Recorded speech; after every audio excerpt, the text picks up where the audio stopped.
এই দেশটিকে আজকে এই জায়গায় নিয়ে এসেছে। আবার কেন এই বৈষম্য থাকবে? এই বৈষম্য থাকতে পারে না এবং এটি অত্যন্ত একটি যৌক্তিক দাবি।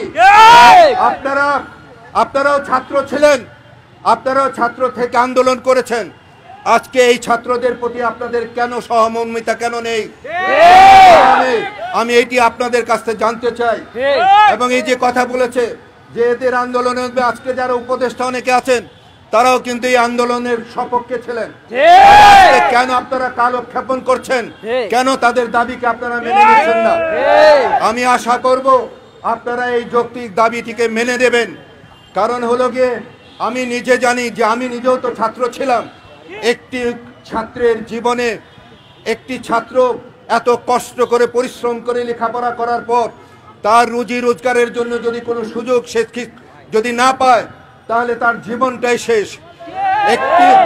আমি যে আন্দোলন করি সেই আন্দোলন সড়কে একটি মানুষ মারা যায়, কিন্তু এই আন্দোলন তাদের এই চাকরি না পাওয়ার জন্য ধুকে ধুকে মরে যাওয়ার একটা আন্দোলন। ইডেন বে কক্সবাজার সমুদ্র সৈকতের উপর নিজেদের একটি ঠিকানা।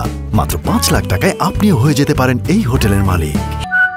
ইডেন বে, a concern of ভাইয়া হোটেলস। আমরা চাই না, আমি চাই না যে আমাদের সন্তানরা কষ্টর মাধ্যমে দুঃখে দুঃখে তারা মৃত্যুবরণ করুক। আমি চাই তাদের এই যৌক্তিক দাবি 35-এর দাবি আপনারা মেনে নেন। আজকের পর থেকে আমার এই সন্তানরা তারা যেন আর কোনো রাস্তার মধ্যে এই 35-এর দাবি নিয়ে না দাঁড়াতে হয়। আমি সকল উপদেষ্টাদের কাছে আজকে যারা রাষ্ট্র পরিচালনা করছেন তাদের কাছে আমি আমার কণ্ঠস্বর উচ্চারিত করে বলছি 35-কে মেনে নেন। 35 মেনে নেন, মেনে নেন। প্রিয় সাংবাদিক ভাইয়েরা, আপনারা এখানে এসেছেন, আপনারা নিজেরাই উপলব্ধি করুন যে এই দাবিটি আমার এই সন্তানদের দাবিটি কি যৌক্তিক কিনা।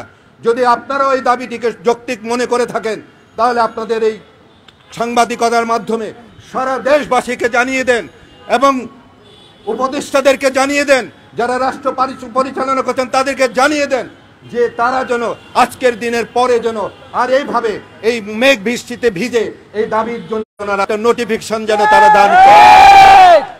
আমি আশা করব আজকে যারা রাষ্ট্র পরিচালনা তাদের বোধোদয় হবে, তাদের সহানুভূতি হবে। কারণ আপনারাও ছাত্র ছিলেন, এরাও ছাত্র, তা আপনারা আন্দোলন করেছেন। সেই আন্দোলনের সঙ্গে আমরা সবাই এরা সহ আমরা কিন্তু সেই আন্দোলনে অংশীদার ছিলাম। কাজে এই 35-কে মেনে নিন। আমি আর আমার বক্তব্যকে দীর্ঘায়িত করতে চাচ্ছি না। আমি আশা করছি আমি আজকে এখান থেকে যাবার পর আগামী কালকে অবশ্যই আমি শুনবো যে আমার এই সন্তানদের দাবি পূরণ হয়েছে। সৃষ্টিকর্তার কাছেও আমি বলবো যে তাদেরকে বোধোদয় দান করুন। সৃষ্টিকর্তা আপনি তাদেরকে বুঝার তৌফিক দেন যেন তারা বুঝতে পারে। এই বলে আমি আজকের মতো আমি আমার সন্তানদের কাছ থেকে বিদায় নিয়ে এখান থেকে যেতে চাচ্ছি। তোমরা ভালো থাকো, কারণ আমারও সন্তান আছে, আমি জানি যে সন্তানদের কি কষ্ট। আবারও আমি স্লোগানটি দিয়ে এখান থেকে যাচ্ছি। এই স্লোগান যেন আমাদেরকে আর না দিতে হয়। 35 মেনে নাও, মেনে নাও, মেনে নাও। আল্লাহ হাফেজ।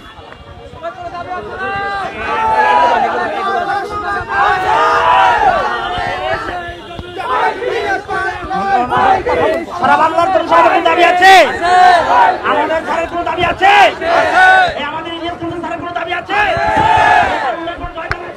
দর্শক, আপনারা জেনে থাকবেন যে 35-এর চাকরি প্রত্যাশী যে শিক্ষার্থীরা রয়েছে তারা কিন্তু চাকরি প্রত্যাশীরা তারা কিন্তু বেশ কয়েক বছর ধরে আন্দোলন করছে এবং সেই আন্দোলন সমাবেশের মধ্যে দিয়ে কিন্তু আমরা দেখেছি যে সরকার পর্যন্ত পরিবর্তন হয়েছে, তবে তাদের দাবি কিন্তু এখন পর্যন্ত মেনে নেওয়া হয়নি। তারই পরিপ্রেক্ষিতে কিন্তু আজও কিন্তু তাদের সমাবেশ রয়েছিল এবং সেই সমাবেশকে ঘিরে আমরা দেখছি যে চিত্রনায়ক ইলিয়াস কাঞ্চন কিন্তু এখানে এসছে এবং তাদের পক্ষে কিন্তু এই দাবির যৌক্তিক দাবি নিয়ে কিন্তু তারা বক্তব্য রেখে